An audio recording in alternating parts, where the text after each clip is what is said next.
What if you could live your life judgment-free? Are you ready to live the unapologetic, confident life God designed for you? Then this is the place to be.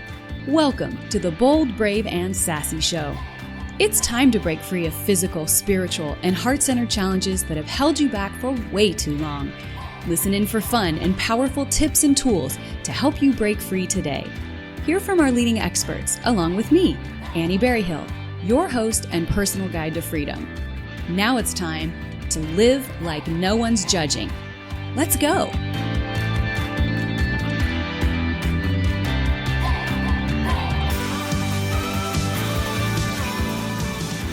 Hey everybody, this is Annie Berryhill and welcome to the Bold, Brave, and Sassy Show. I am very happy that you are here today, that you've joined me today. I have a really special guest, someone that I've admired for a while and just am so impressed with the way that she conducts her life. She's a mom. She's devoted to her husband. She is a fire starter. She just gets people going with her enthusiastic optimism. And so today I want to introduce you to Felicia Slattery. She is actually an internationally acclaimed award-winning speaker, and she's a communication consultant with tons of happy clients in all countries. So she spreads her joy and light all over the world. She's also a best-selling author of 4 books, and it's been translated into multiple languages, selling over 12,000 copies.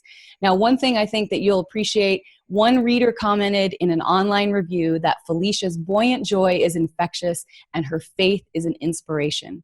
She's also a cancer survivor, which we're going to talk a little bit about today, which she says is a true miracle. And of course, if you survive cancer, it's a miracle.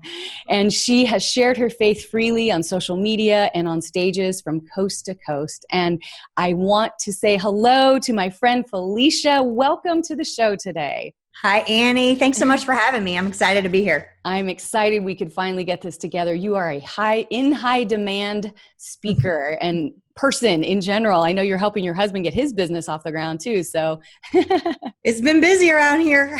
Right? You want something done, give it to a busy person. That's right. That's awesome. That's awesome. Well, we talked a little bit before we started about what this show is all about. And when I very first started making my list of people, that would be my, who I could get on this show to talk to and interview and share with my audience. You were at the top of the list. So I am just so excited that we're here and we're able to do this.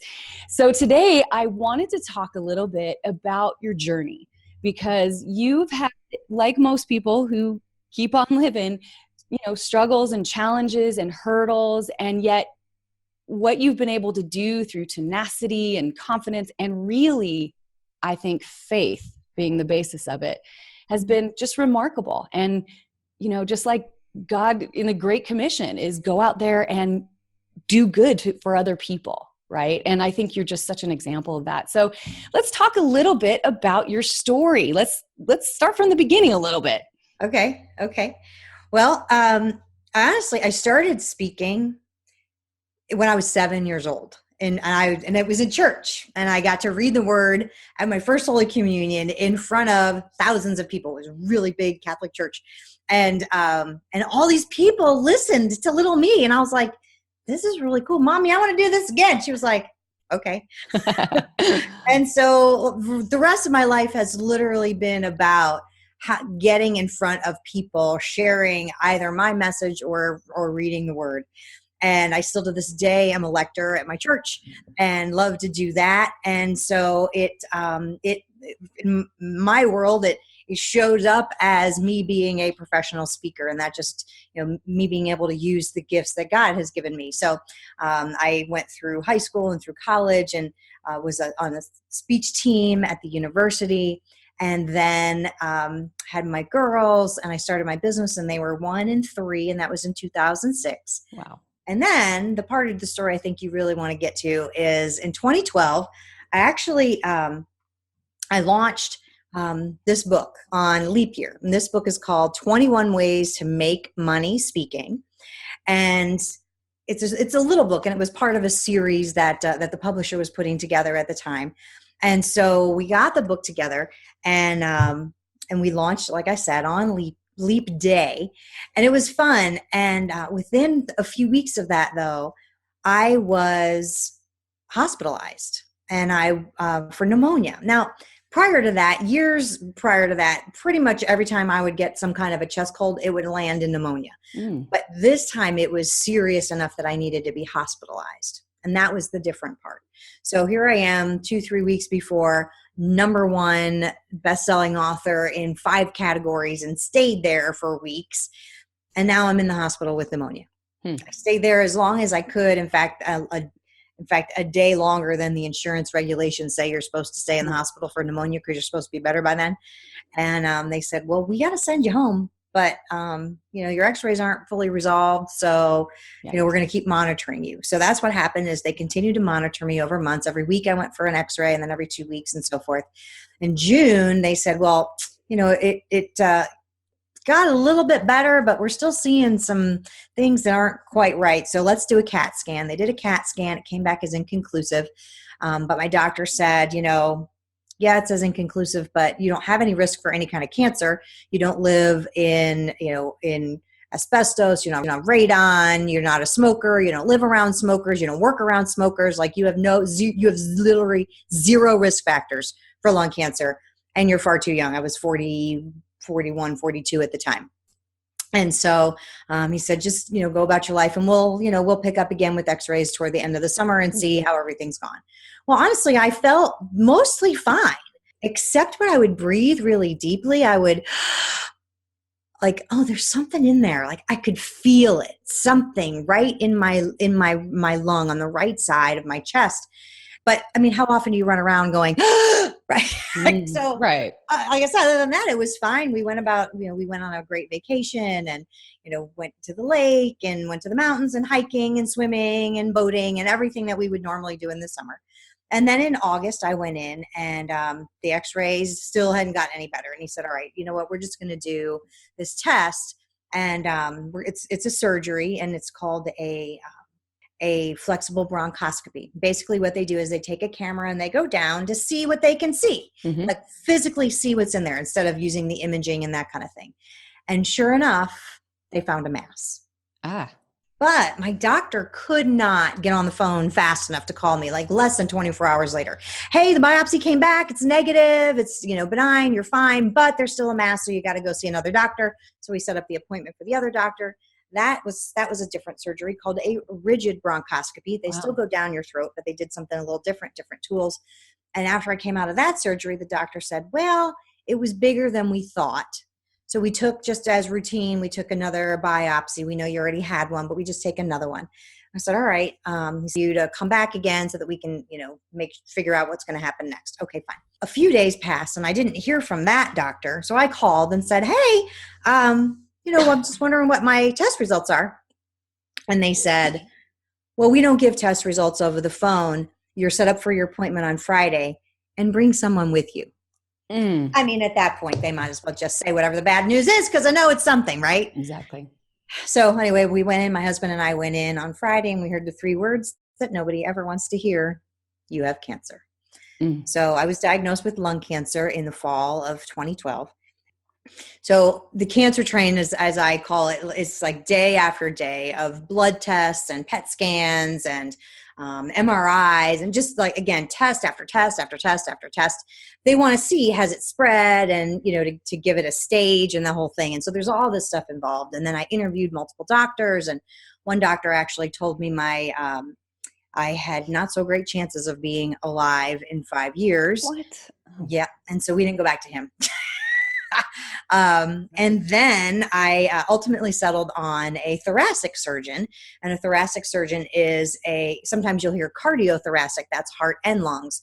Thoracic is only lung, because I wanted an expert. I wanted, like, the person who knows the one organ. That's who I want. So we found the best expert we could. We had great insurance, so money was not an issue. Right. And so we scheduled the surgery actually around my speaking. She said, can you do it October 3rd? I said, can you do it the 4th? I'm speaking the 3rd. So perfect.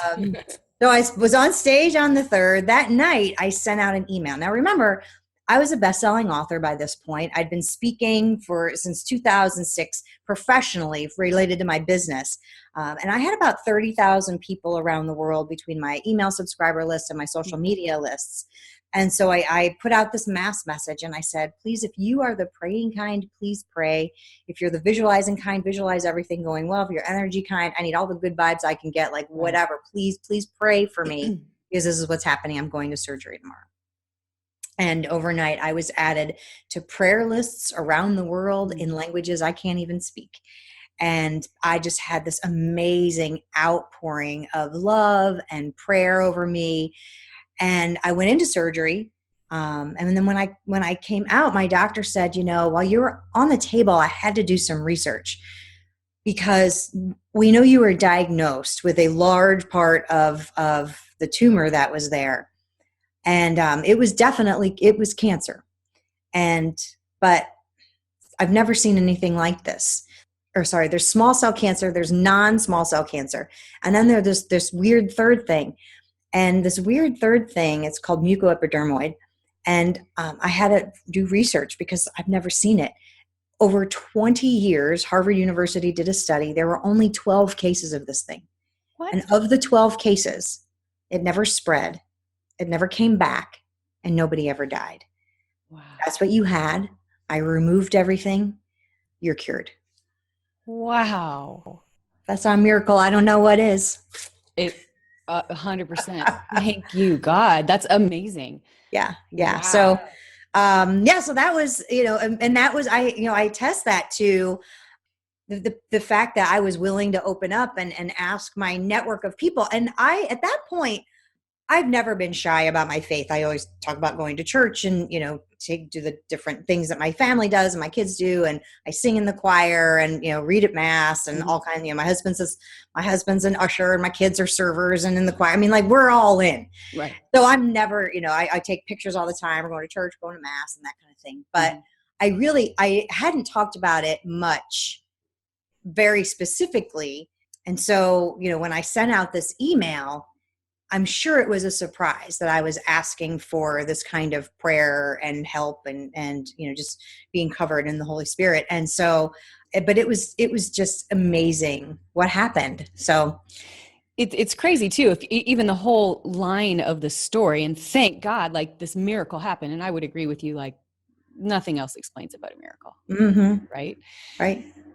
A couple things that you basically got attacked. Let's say what was threatened was your gift, right? Your gift from a very young age, which was apparent in your delight at being able to speak in front of other people, right? And asking to be able to do more of that. So clearly that was your gift. And I think a lot of people don't realize what they're really gifted to do shows up very early. Yeah. And they discount it because it's so easy for them and they enjoy it too much. It's almost like, you can't have something that is your gift if you haven't worked for it. No. That's a skill. A gift is a gift. You didn't work for it. It was given to you, right? And here you come forward, getting traction and sharing what you know and getting published and so popular, bestseller. And where do you get threatened? In your ability to make the most impact. Yeah. Right? Because you can't. I couldn't physically speak for 3 months. Oh yeah. Because they removed part of my lung. My brain was every breath I was taking. My brain would go, where's the lung? Oh, it's not there. She shouldn't be able to breathe. Cough. So I would be able to get out about 3 to 5 words. And then and so my voice was very weak and I couldn't speak a full sentence without coughing. And so I was on the couch for 3 months. And so this is the part of the story I don't always tell, but I think your listeners will give us the meat. Yeah. So I was on the couch and I was fully committed to my recovery. And so I wasn't going to work during that time. I had, the only thing that I really was wanting to keep doing and keep going was my weekly thing that I would do coaching with my clients for 30 minutes once a week. And so for the first few weeks, I had some guest folks come in who were friends who were in my work life who supported me and they were there taking all the questions. And then I would come on and people would ask their questions and they would just have to listen to me hack my way through the answer. But that was the only work I did. I did not even turn on my computer for those 3 months. I did everything through my smartphone. I remember one night praying. I was very, very clearly, I was on the sofa, and that's kind of where I was because I could be propped up a little bit so I wouldn't cough as much. And I remember saying, God, obviously you don't want me to speak right now. As a speaker, this is all I know how to do. Mm-hmm. Tell me what you want me to do and I will do anything. Mm-hmm. Just tell me what you want me to do. Wow. And that night, I woke up that morning and, you check your email on your phone, right? Sure. So anybody who's ever been an entrepreneur has probably had a day or two during their career, especially the earlier days, where they said, you know what, just chuck it. I'm going to go get a job. This is ridiculous. I mean, I was a college professor. Yeah. I mean, like there were times where I was like, this is ridiculous. Just trying to, go this uphill battle of being an entrepreneur is not so fun every day. No. And so I don't even remember doing it, but I must have gone on to one of those employment sites, like a career.com or a Monster or whatever. And like filled in my name and something or another and said that I was a communication expert because I have a master's in communication. That's what I used to teach. I got this email from one of these career sites that said, an employer is interested in you. And I was like, what? Wait, what? That's weird. So I opened the message and I read the job description. Annie, I kid you not, the job description was every single thing I was doing in my business. Everything. It was training and working with the upper level executives of this organization to do speaking. It was speaking at conferences and trade shows on behalf of the organization. It was writing a newsletter. Now I had a newsletter at that point I was mailing every single week. It was representing the organization on social media. I mean, like, are you kidding me? Every single thing, word for word, what I was doing just would be for this company.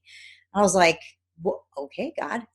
I will apply. And so there were 5 questions. The first one was, what's your first name? The second one was, what's your second name? And like one of the other questions was, are you legally allowed to work in the United States? I mean, seriously, there was not anything in this thing, but I said to God, all right, God, if this is really the kind of work you want me to do and you want me to, I will know that it's you. If I hear back from this ridiculous 5 question, what's your name? And can you work legally? I'll know it's you. Next night, go to bed, say that prayer, wake up in the morning, check my email.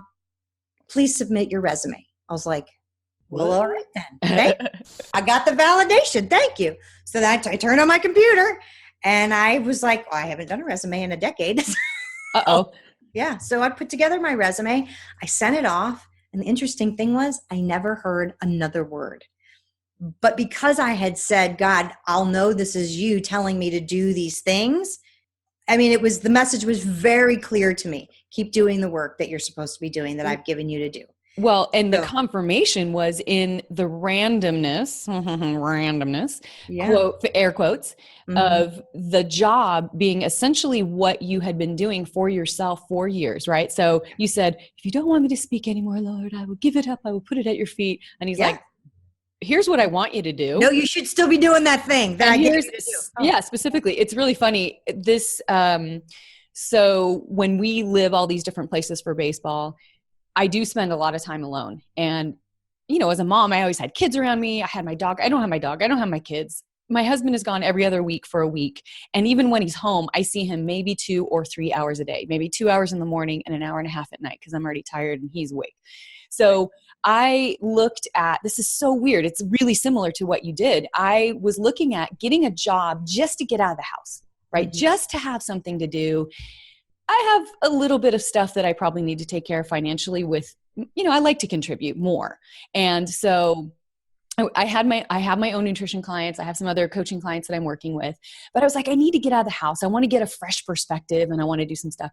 Literally applied for jobs, heard back, but didn't hear back. Like it just ended. It just dropped off. Like I was so perfect for them. Mm-hmm. And I had all the qualifications and whatever. And it was multiple times because I was even doubting. I was like, it was before the show was completely, all put together and everything had fallen into place. And I kind of got in a little bit of that negative, like, should I even be doing this? I should just go get a job, that kind of feeling, mm-hmm. exactly what you described.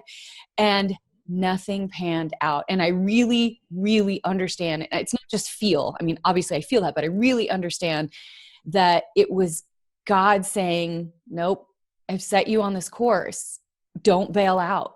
Stay with it. Stay with it. We know he doesn't leave us, but in those moments when I'm spending a lot of time alone with my own stupid thoughts, Right. right? It was a very vulnerable time to make some very dumb decisions or rash decisions. So for him to work like that in your life, he does that for us all the time. We just have to have that trust. And I love how you set it up, because I'm the same way. I'm like, okay, God, I'm really simple. Just give me the clear answer. Do I take the step to the left or the step to the right? Make it clear to me, that's incredible. That whole story is just amazing. And so now you're having confirmation that you should keep doing what you're doing, and you're on the healing process. So let's pick it up there. Sure. So by January, so October 4th was my surgery. By January, I was back on stage, full voice, ready to go. And so my personal trainer husband loves this part of the story. What really brought my voice back was cardio. Well, yeah, because it builds your lungs, of course. Yeah, of course. Absolutely. It's training my brain like, oh, we really can do this. So, and under stress too. Yes. Where your brain didn't have time to think too much. Right. Hey, I can't breathe. You're like, I just gotta breathe. I just gotta keep breathing. You override your brain sometimes, Then this past fall, which is, as we're recording this, we're in 2018. So it was about the end of middle of 2017. And probably after I'd come out of being sick with cancer, and 2015, my husband and I looked at each other and we said, you know what, we need to move. We were living in Chicago. I was born in Philadelphia. We moved when I was 10, when my dad got transferred, and I lived in the Chicago area my whole life then at that point. And we said, every winter in February, we're like, why do we still live here? And we said, we're over the snow, we're over the crazy taxes in Illinois. Like, where could we go? And we looked at the map. I need an internet connection at an airport to do what I do. Like, I can be anywhere, very flexible. And so we narrowed it down to 3 states. We picked Tennessee, and now we live in beautiful Knoxville, Tennessee, with the mountains out my window, and we're down the street from lakes and hiking trails, and it's beautiful all time of year. We get all of our seasons, but winter is very minimal here, so which is fantastic. Love it. So we still get to wear our cozy sweaters and that kind of thing, which I still like to do. So anyway, so we moved here to Knoxville. And once we got here, I became, extra committed to my faith, I would say. I mean, we'd always gone to church, and my husband, he converted to be married to me. Our girls were baptized, and our girls were going to Catholic school. I mean, we were very involved with our faith. But my personal spiritual life and relationship with Jesus, I would say, deepened when we got here. And I really started to do what I like to call personal development around my faith.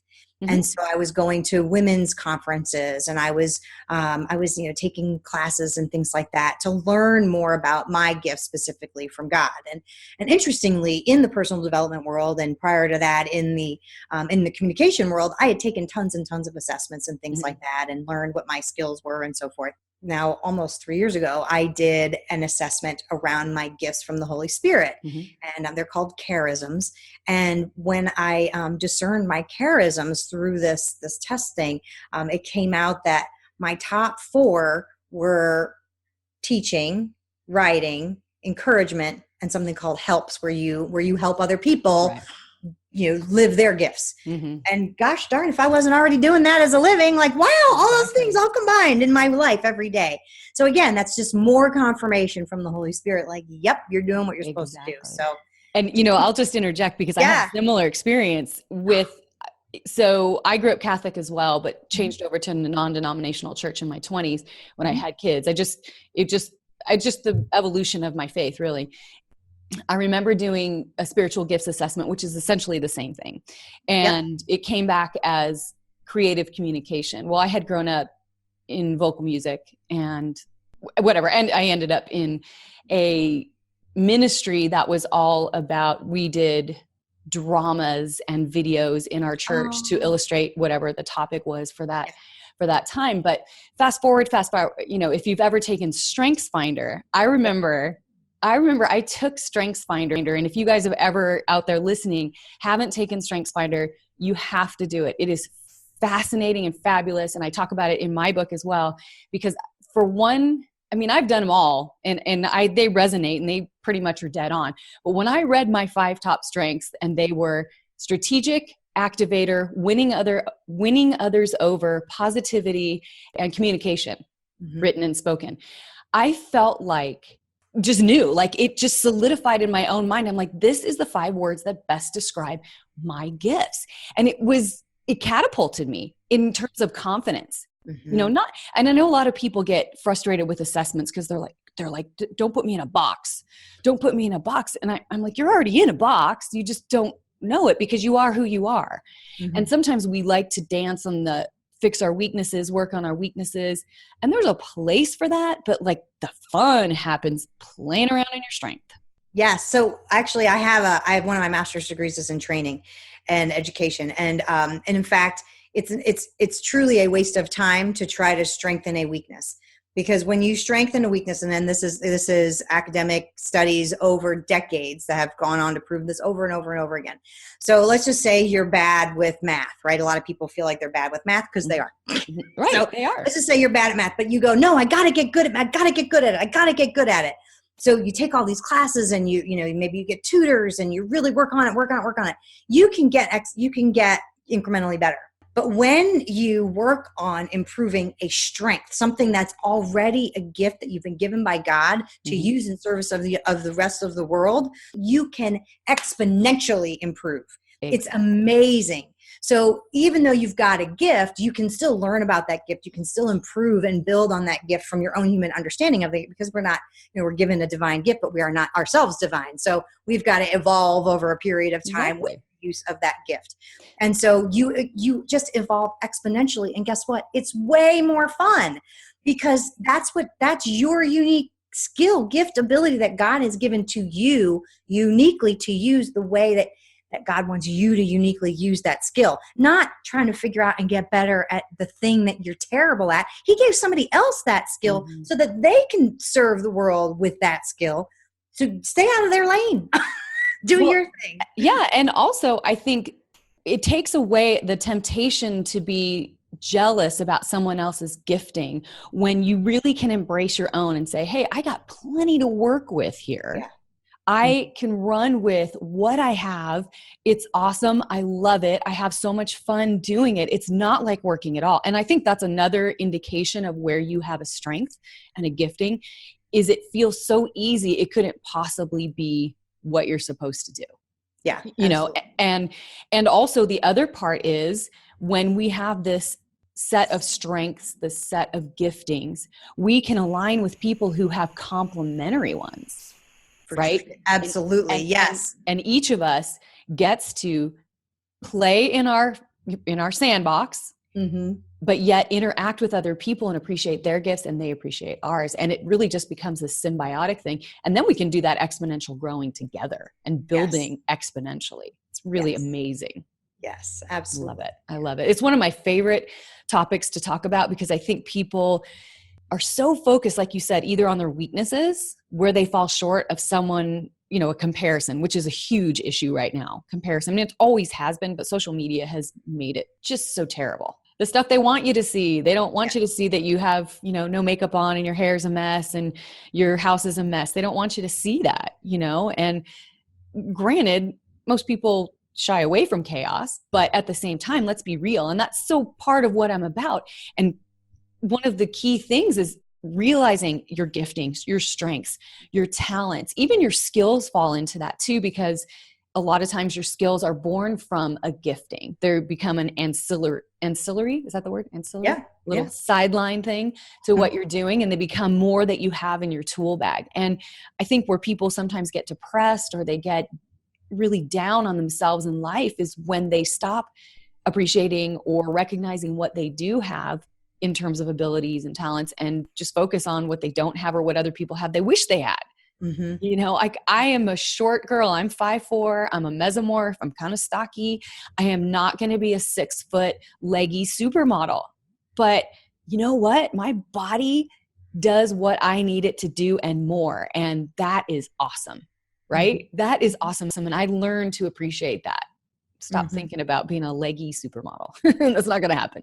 Yeah. So as I deepened more in my faith and my relationship with God and Jesus, I've been attracted to more people who also have been walking their path Right. with God. And as a result, I have been interviewed on various other faith-based podcasts, which has been wonderful, and been introduced to other people who work in that world.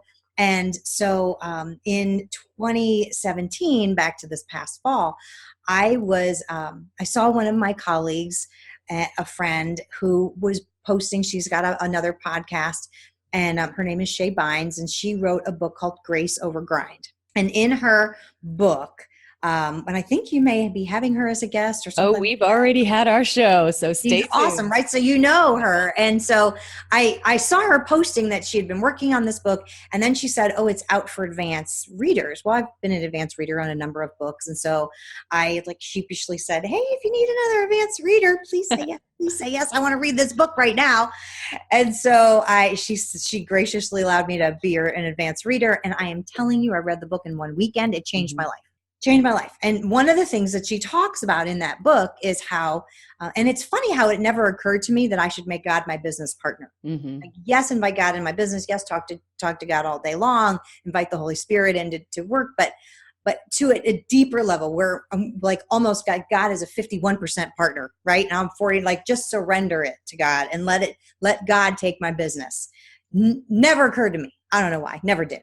So I was like, wow, that's amazing. And she said, you should start your day just like you would with any business partner. Start your day every day with a business meeting with God. And I was like, that's brilliant. I love it. Right. I want to do that.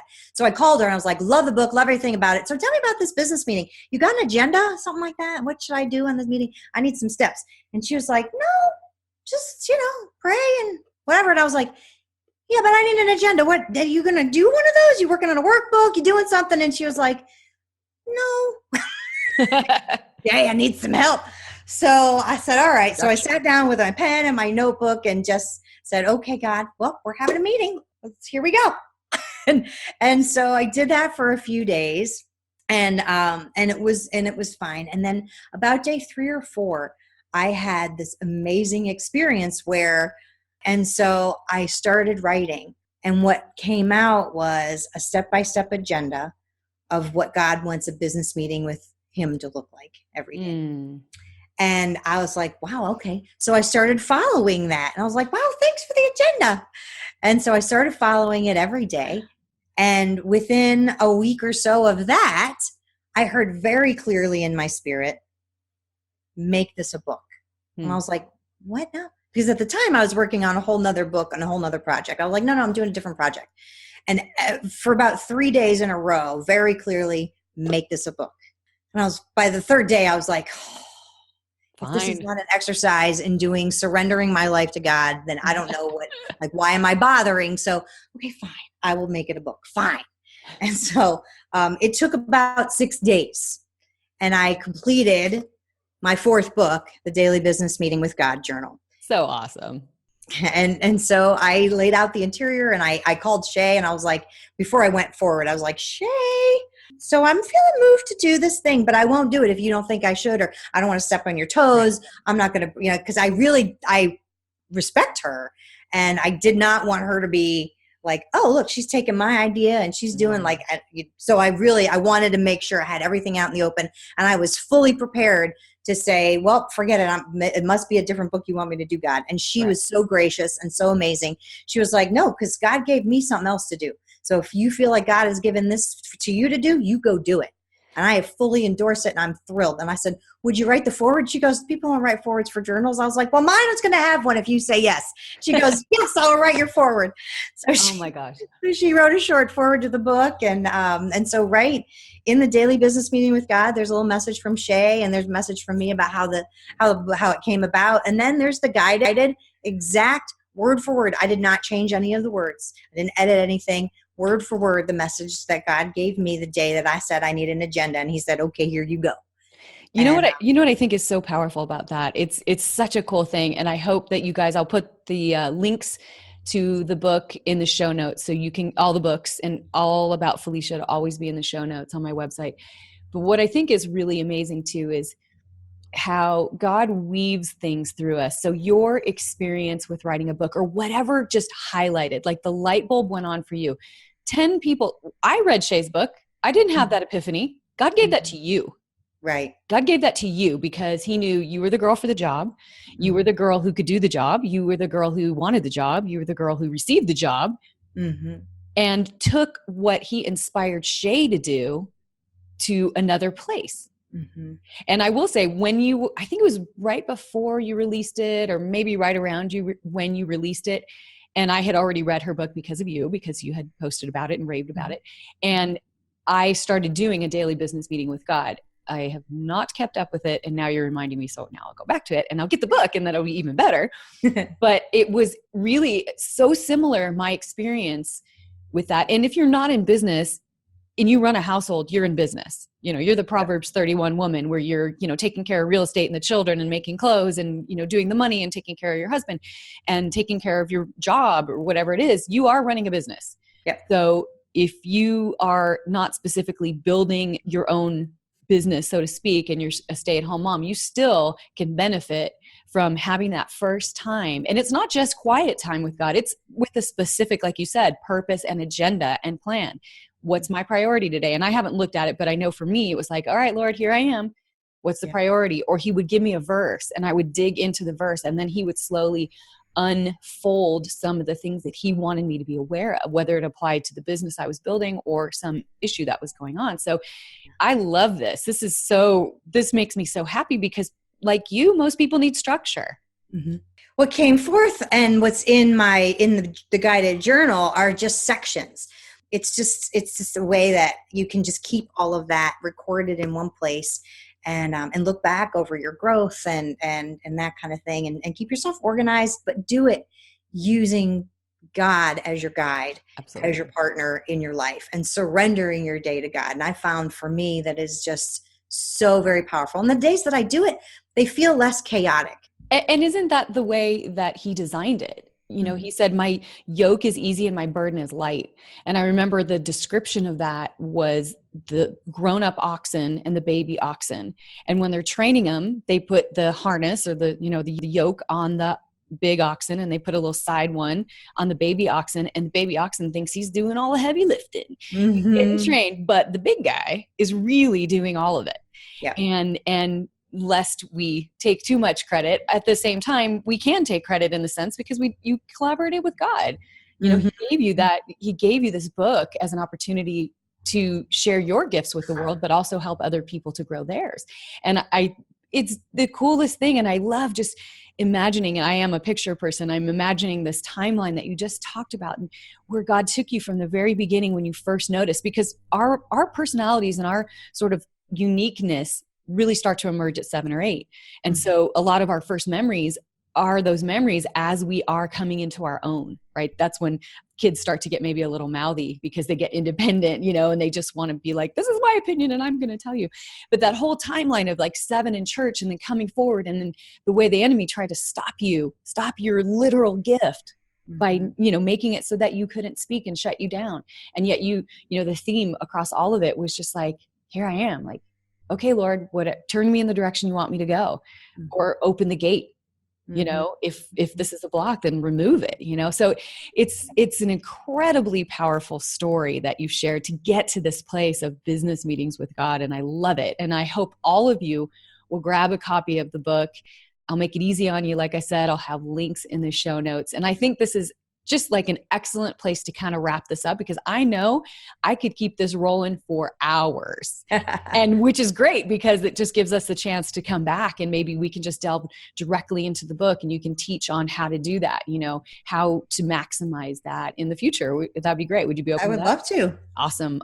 I have so many guests that you got to get the surface stuff and then come back and do the deeper stuff, and, get everybody used to you being around. And that's awesome. So I love it. So Felicia, thank you so much, my friend, for being here. You are, like I said in the beginning, a light and an inspiration and so much energy and so much joy that just spills out of you. I mean, people that are listening to the podcast cannot see her beautiful face, and definitely, find the graphics, because even her pictures, don't even do the justice to seeing her in person and seeing her just alive, because she's just so much fun. So, You're so sweet. oh, you're welcome. Well, thank you for being here. And for those listening, thank you also for being here and listening into the Bold, Brave, and Sassy show today. Be sure and check the website at annberryhill.com/podcast to see all the shows there. There's a lot more shows that, besides Felicia, tons of stuff we're talking about. And as always, my goal is for you to leave listening to these shows better than you came, because you're encouraged, you're uplifted, you believe in yourself, and that you can go out and live the unapologetic, confident life that God designed before you were even born. So enjoy, and hope you'll come back. Make sure that you subscribe on iTunes so you can get updated when all the new shows come out. Thank you so much for being here.